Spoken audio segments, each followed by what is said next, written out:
الدین راکف کو گرفتار کر کے دمشق لے جاتے ہیں۔ شہنشاہ عمارق صلاح الدین کو خط لکھتے ہیں تاجر راکف کو کوئی نقصان نہ پہنچایا جائے، تاجر راکف کو میرے حوالے کر دیا جائے اور بدلے میں آپ کے کماندار، امیر اور سپاہیوں کو واپس کر دوں گا۔ سلطان نور الدین اس تبادلے پر راضی ہو جاتے ہیں۔ مقررہ وقت اور جگہ پر قیدیوں کا تبادلہ ہو جاتا ہے۔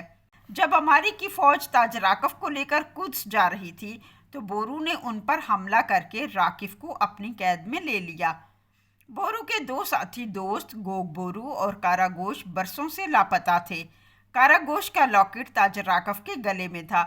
بورو نے جب وہ لاکٹ دیکھا تو اپنے ساتھیوں کے بارے میں راکف سے پوچھا تو راکف نے بتایا، میں نے انہیں فروخت کر دیا ہے۔ کس کو فروخت کیا اور اب وہ اس وقت کہاں ہیں، اس کے بارے میں کچھ نہیں بتایا۔ بورو یہ سب جاننے کے لیے راکف کے پیچھے تھا۔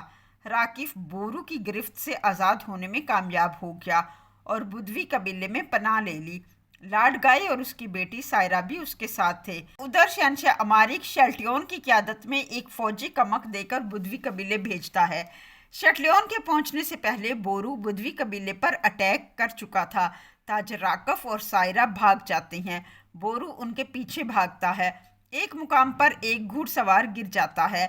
بورو اسے پکڑتے ہیں تو وہ راکف نہیں تھا بلکہ راکف کے حلیے میں کوئی اور شخص تھا۔ بیک سائڈ سے سائرہ بورو کے سر پر ڈنڈا مارتی ہے تو بورو بے ہوش ہو جاتا ہے۔ ادھر صلاح الدین دمشق واپس لوٹ آتے ہیں۔ غلاموں کے تاجر علیسا کی ڈیوٹی لگاتے ہیں، تاجر راکف تک رسائی حاصل کرو اور اسے اپنی وفاداری کی یقین دہانی کراؤ اور اس کے ہر منصوبے سے مجھے آگاہ کرو۔ علیسا کہتا ہے اگر وہ بورو کی قید میں نہیں تو وہ قدس میں ہوگا۔ علیسا کہتا ہے محترم وزیر، اپنا ایک آدمی میرے ساتھ بھیج دیں جس کو وہ نہ پہچانتے ہوں۔ صلاح الدین لطیف کو بھیج دیتے ہیں اور علیسا کو تنبیہ کرتے ہیں کہ راکف کی کسی بات پر عمل نہیں کرنا ورنہ تم صرف تجارت سے نہیں جان سے بھی جاؤ گے۔ ادھر شمسا کی ٹیچر راہب لوسیا کی ڈیتھ ہو جاتی ہے۔ وہ جنازے میں شرکت کرنے کے لیے قاہرہ سے قدس روانہ ہو جاتی ہے۔ لارڈ گائے اور راکف بحفاظت قدس پہنچ جاتے ہیں۔ راکف بتاتا ہے میری بیٹی نے بورو کا دھیان بٹانے کے لیے میرے لباس میں ایک سپاہی کے ساتھ سفر کیا ہے۔ قدس میں سب راکف کی بیٹی کی تعریف کرتے ہیں۔ ادھر سائرہ بورو کے ہاتھ باندھ کر اپنے ساتھ لے جاتی ہے۔ علی اور تراب اپنے چچا بورو کو ڈھونڈتے ہیں۔ اس سپاہی کی لاش تک پہنچ جاتے ہیں جس نے راکف کے کپڑے پہن رکھے تھے۔ وہ دونوں جنگل میں بورو کو بہت ڈھونڈتے ہیں مگر ناکام رہتے ہیں۔ بورو سائرہ سے پوچھتے ہیں تم مجھے کہاں لے کر جا رہی ہو؟ سائرہ بتاتی ہے قدس، راکف کے پاس۔ بورو پوچھتا ہے تمہارا نام کیا ہے؟ تو وہ بتاتی ہے صحرا کی بیٹی ہوں سائرہ۔ ادھر صلاح الدین شام میں سلطان نور الدین کے پاس جاتے ہیں، ان سے اپنے منصوبے پر عمل کرنے کی اجازت مانگتے ہیں۔ مصر سے جمشید افندی، کاراتگن اور حکیم لطیف کو بھی بلا لیتے ہیں۔ ادھر قدس میں شہزادی ماریہ کے استقبال اور شادی کی تیاریاں ہو رہی تھیں۔ تاجر راکف بتاتا ہے صرف شہزادی ماریہ نہیں آ رہی بلکہ جنگ کے لیے ایک بہت بڑا بحری بیڑا بھی آ رہا ہے۔ شہنشاہ عمارق، ولیم اور دیگر لوگ اس پر بہت خوش ہوتے ہیں۔ راکف بتاتا ہے یہ بحری بیڑا سکندریہ جانے والی ساری جنگی کشتیوں کو تباہ و برباد کر دے گا۔ عمارق کہتا ہے اس طرح ہمارے لیے قاہرہ کا راستہ مکمل طور پر کھل جائے گا اور صلاح الدین اکیلا رہ جائے گا۔ اس طرح سلطان نور الدین پہلے اپنے بحری بیڑے سے ہاتھ دھوئے گا اور پھر مصر سے۔ علیسا اور مائس تاجر راکف سے ملنے قدس محل میں پہنچ جاتے ہیں اور کہتے ہیں وزیر صلاح الدین نے مصر میں ہمیں تجارت کی اجازت نہیں دی، اس لیے آپ کے پاس آئے ہیں۔ شادی کی تیاریوں میں آپ کو ضرور ہماری مدد کی ضرورت ہوگی۔ راکف علیسا کی ڈیوٹی لگاتا ہے۔ قسطنطنیہ سے جو سامان آ رہا ہے اسے بندرگاہ سے بحفاظت محل میں پہنچانا ہے اور خاص مشروبات بھی۔ علیسا اور مائس کہتے ہیں یہ بہترین کام ہے۔ ادھر سائرہ بورو کو قیدی بنا کر قدس لے جا رہی تھی۔ ایک جگہ آرام کے لیے اپنا گھوڑا باندھا تو اس کا پاؤں لوہے کے ایک شکنجے میں آ گیا۔ بورو کہتا ہے میرا ہاتھ کھولو تاکہ میں تمہیں اس سے آزاد کراؤں۔ پہلے تو سائرہ انکار کرتی ہے مگر پھر اس کے ہاتھ کھول دیتی ہے۔ بورو سائرہ کا پاؤں کھولتا ہے۔ سائرہ کا پاؤں زخمی تھا۔ بورو اپنی کمر بند اتار کر اس کی پاؤں پر پٹی باندھ دیتا ہے۔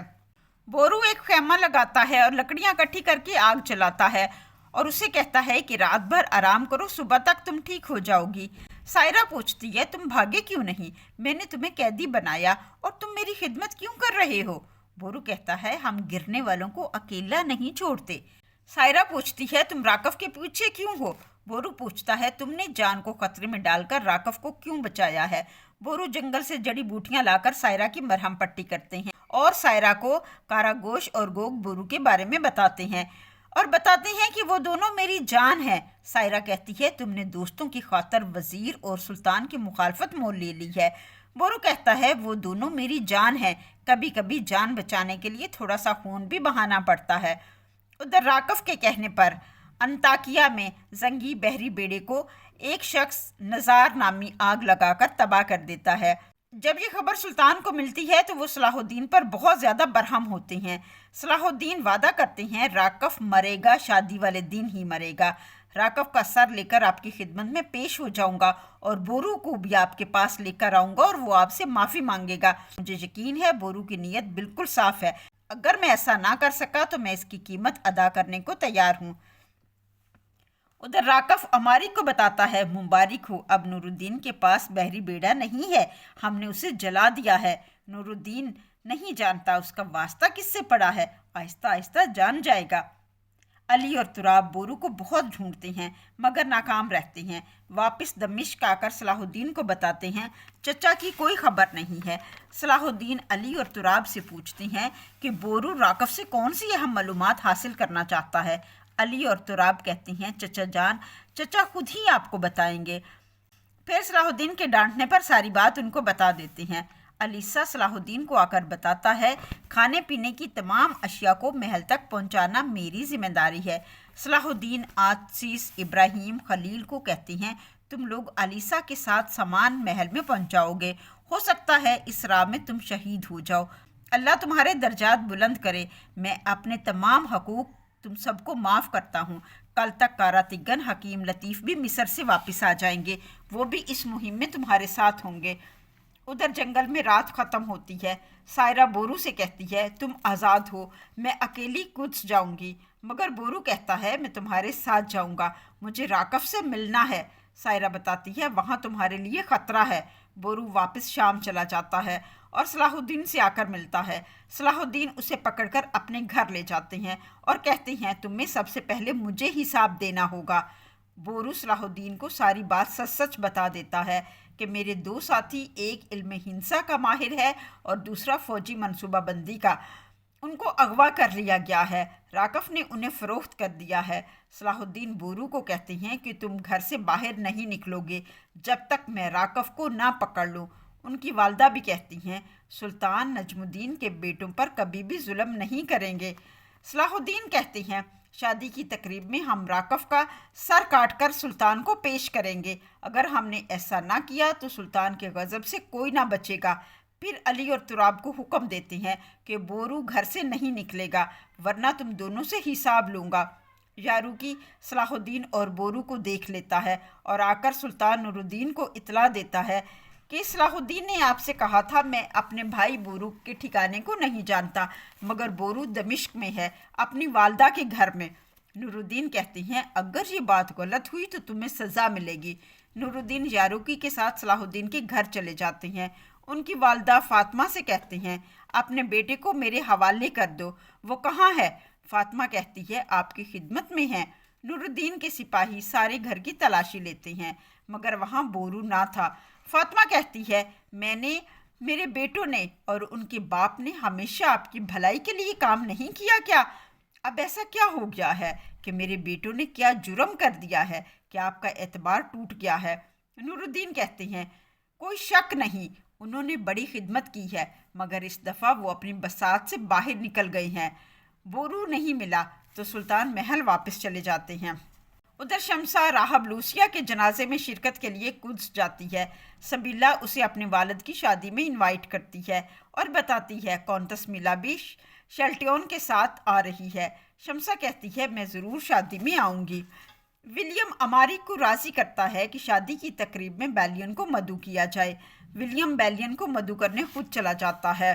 بیلین بھی امارک سے محل میں آ کر ملتا ہے۔ شادی کی مبارکباد دیتا ہے اور کہتا ہے سلطان نور الدین سے تجارتی حکم نامہ لینا آپ کی مخالفت میں نہ تھا بلکہ عوام کی فلاح و بہبود کے لیے تھا۔ اماری کہتا ہے ہمیں پرانی باتوں کو بھلا کر خوشیاں منانی چاہیے۔ نگران آ کر اطلاع دیتا ہے شہزادی ماریا قدس شہر میں داخل ہو چکی ہے۔ شہنشاہ امارک، سبیلا، بالڈن، بیلین، ولیم اور تمام عملہ اسے خوش آمدید کہنے کے لیے محل کے گیٹ پر جاتے ہیں۔ تاجر راکف بھی اسے خصوصی خوش آمدید کہتا ہے اور پوچھتا ہے آپ کا سفر کیسا رہا؟ ماریا بتاتی ہے جافا کے مقام پر غریبوں کی بستی سے گزرنے کے علاوہ باقی سفر شاندار تھا۔ ولیم کہتا ہے عوام آپ کی آمد سے پرجوش ہیں۔ ماریا کہتی ہے مجھے جوش و خروش پسند ہے مگر ان کی سانسوں کی بدبو مجھ سے دور رہے۔ ان کے مکالمے سے یہ ظاہر ہو رہا تھا کہ یہ لوگ غریبوں سے کس قدر نفرت کرتے تھے۔ سائرہ بھی قدس پہنچ جاتی ہے۔ صلاح الدین کے حکم پر علی، تراب اور بورو بھی قدس پہنچ جاتے ہیں۔ صلاح الدین انہیں ایک منصوبہ دیتے ہیں۔ علیسا ایک گاڑی میں کنستر لے کر محل چلا جاتا ہے۔ گارڈ پوچھتی ہیں ان کنستروں میں کیا ہے؟ علیسا بتاتا ہے ان میں مشروب ہے۔ وہ کچھ مشروب پینے کا مطالبہ کرتے ہیں۔ علیسا انہیں مشروب پینے کو دیتا ہے۔ کچھ کنستروں میں شراب تھی اور کچھ میں صلاح الدین کے ساتھی تھے۔ علیسا کہتا ہے ان کنستروں کو شراب خانے میں پہنچا دو، پھر میں تمہیں اور شراب پینے کے لیے دوں گا۔ وہ کنستر اٹھا کر شراب خانے میں رکھ دیتے ہیں۔ سائرہ اپنے بابا راکف سے بورو کے دوستوں کے بارے میں پوچھتی ہے۔ راکف اسے بتاتا ہے وہ ایک صلیبی قلعے ایلا میں قید ہیں۔ صلاح الدین کے ساتھی شراب خانے میں محافظوں کو قتل کر کے ان کے یونیفارم خود پہن لیتے ہیں۔ بورو بھی محل میں انٹر ہو جاتا ہے۔ وہ کئی محافظوں کو جہنم رسید کرتا ہے اور پکڑا جاتا ہے۔ شادی کی محفل جاری و ساری تھی۔ لطیف کھانا سرو کر رہا تھا۔ بیلین دیکھتا ہے اور کہتا ہے یہ لطیف یہاں کیا کر رہا ہے؟ لطیف بالڈن کے ہاتھ پر برس کا نشان دیکھتا ہے اور اسے زخم پر برف رکھنے کا کہتا ہے۔ سب پرجوش تھے۔ شادی کی تقریب کا کھانا چل رہا تھا۔ بورو پکڑا جاتا ہے۔ سپاہی راکف کو آ کر بتاتا ہے بورو کو پکڑ لیا ہے۔ راکف آتا ہے اور اسے زندان میں بند کر دیتا ہے۔ شمسہ بھی شادی کی تقریب میں آ جاتی ہے۔ حکیم لطیف اور شمسہ بھی ایک دوسرے کو دیکھ کر حیران رہ جاتے ہیں۔ لطیف شراب خانے میں آ کر ساتھیوں کو بتاتا ہے تم لوگ آ کر دروازے کے پیچھے چھپ جاؤ، جب تالیاں بجنے کی آواز آئے تو حملہ کر دینا۔ نکاح کی رسم ہوتی ہے۔ سب تالیاں بجاتے ہیں۔ تاجر راکف فرنٹ لائن میں تھا۔ صلاح الدین کے ساتھی ایک دم حملہ آور ہوتے ہیں۔ مہمان ڈر کر بھاگ جاتے ہیں۔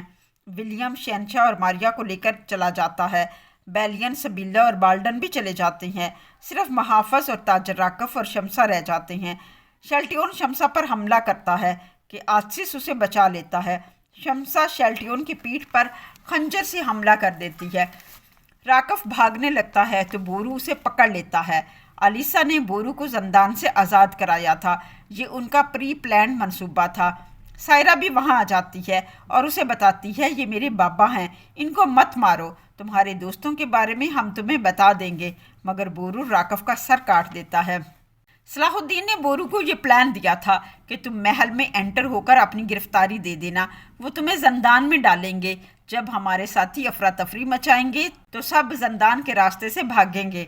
علیسا تمہیں آزاد کرے گا، تم راکف کو پکڑ لینا۔ سیم منصوبے کے مطابق ایسا ہی ہوا۔